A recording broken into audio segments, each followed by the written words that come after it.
Yes, well, the lights are up and the car's on the tree, so I guess it's time to wrap up 2024.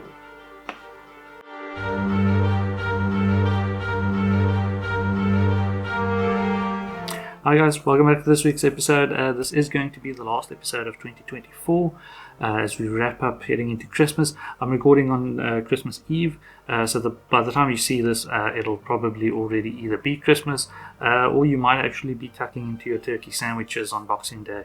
So yeah, I thought I'd finish up with that, as I said, the last of the three-parters of that package that I got from the US. This one included this lot included a lot of Matchbox sort of premiums. I classify the moving parts as premium as well because of the a bit more detailed casting involved. So yeah, let's have a quick look at that.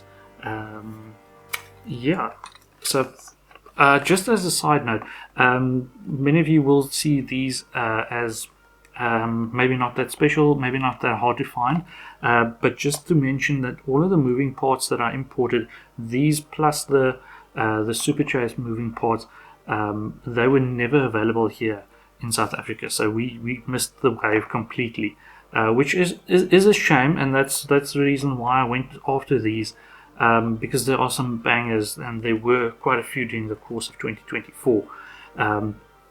So we didn't get them here. If you wanted them, to import them, which is sort of the trend with the moving parts and the Matchbox collectors here, is we tend to get lots of stock, but all of the same waves. So we might only get like 3 or 4 waves, depending on the retailer, during the course of the year.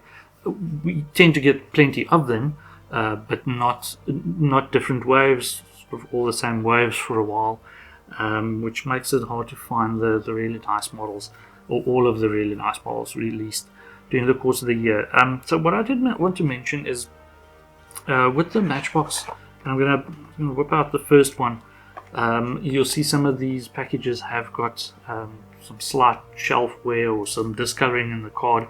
And these are obviously not like super premium, or as I said, not hard to find. This one is the Porsche 356A, one of my favorite castings. What I will say is Matchbox have really gotten sort of carved out a niche with these classic sports cars or classic cars, whether it be German or the others Italian. It's really nice castings that they have in the lineup now. And what makes this exciting is now you see these Porsches and the others, and you know, okay, well, they've got it in the Sable, so we're going to see it either in full premium in the Matchbox collectors, or we're going to see it in the Mattel Creations on the website, where they have the full premiums. So that's the exciting part. Is now we know they have these castings, and we know they have them in sort of with opening hoods or opening trunks or doors or whatever the moving part component might be, and that's the exciting part. I might end up opening some of these because of the new packaging. They are sort of exposed. I'll move on to the next one, the 73 BMW CSL in orange. The orange being very reminiscent of the recent Super Chasers. But because of the new packaging, half the car is sort of exposed, and the odd shape of the packaging, the box part or the cardboard part, makes them hard to put into protectors. So I haven't found anything that works on these. The previous ones were even worse. The previous moving parts where you had the blister sort of in the center of the cardboard, that was fairly weird. But loving these castings, loving the older sports cars or the older classic cars. And then this one is probably one of my favorite castings of the year, the Bizzarini 5300 GT Corsa Revival in that sort of rosa red. I had a look at the color swatches. to see which one this matches. This is more probably like a Rossa Mugello than a Rossa Corsa. If you look at the Ferrari red swatches, such an absolute brilliant Italian car, and such a left field choice, and that's what I like about this, is they didn't have to go for the Lambos or the Ferraris to get a great Italian casting.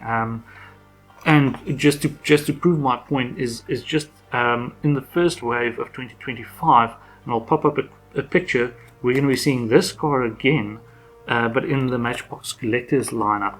So that's going to be in the first wave of 2025. It's going to be in green, has sort of gold-ish rims. Not sure if it'll have the opening part, but I'm pretty sure they'll use the exact same casting, because that's what they tend to do with the Matchbox Collectors. You do get some of them with moving parts or opening parts because they've done it for the moving parts series.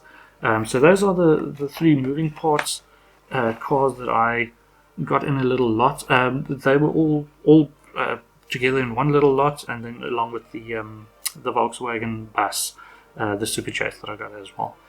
And then these I picked up locally.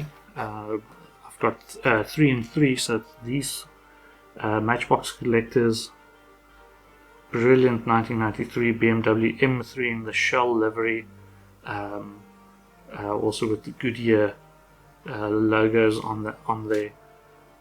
Brilliant casting, well done on the details. The deco is excellent. I mean, this is, if you've seen some of those Mattel Creations ones, they are still trying to get the hang on those direct inkjet tampo works. So you get some of them that turn out very grainy.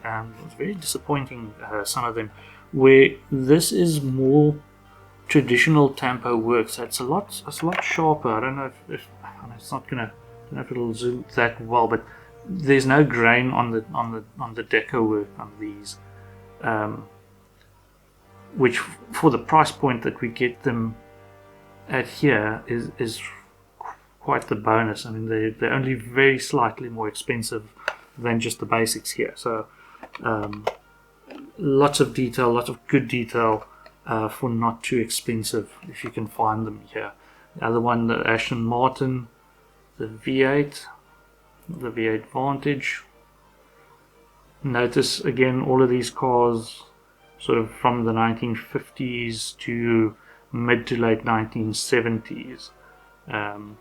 This one reminiscent of the latest Bond movie, also found in the Hot Wheels Pop Culture series.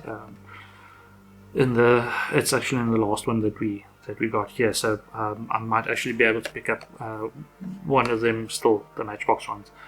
And then the last one, 1973, is also in the 70s, the Mazda RX-7 in racing livery, also with the Mazda deco, and also with the towards the back of the car, the Japan nostalgic car logo, the JNC logo, that appears on a lot of these Japanese cars from the 70s.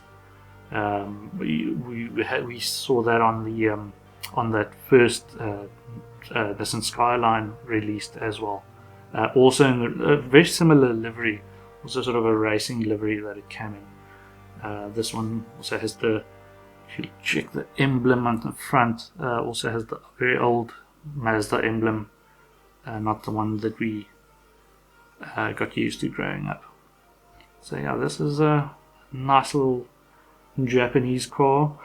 So that's basically what I wanted to showcase, is that Matchbox have carved out quite a good niche for themselves in this classic car, not based on sort of a fantasy car or movie car or whatever. If I have to give an example, is Hot Wheels tend to go for the cool factor. So this is the latest, the re-release of the 930 Cyberpunk Porsche. You'll see this in the Hot Wheels premiums is they'll go for the licensed cool models. it's obviously you know what they have the license for, and it sells very well. That's I haven't got a problem with it.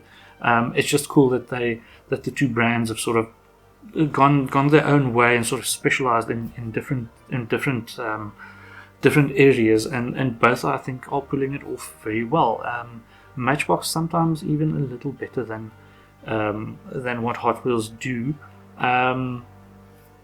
You can argue that Hot Wheels maybe the production value slightly less in that they don't have it's a little bit more plasticky, but I mean if they keep churning out models like these and castings like these, there's lots to be excited about. And looking at the previews coming for 2025, yeah, it's going to be another good year, and it has been. 2024 has been a great year for Matchbox. So if that's your bag, then I think you should be pretty happy.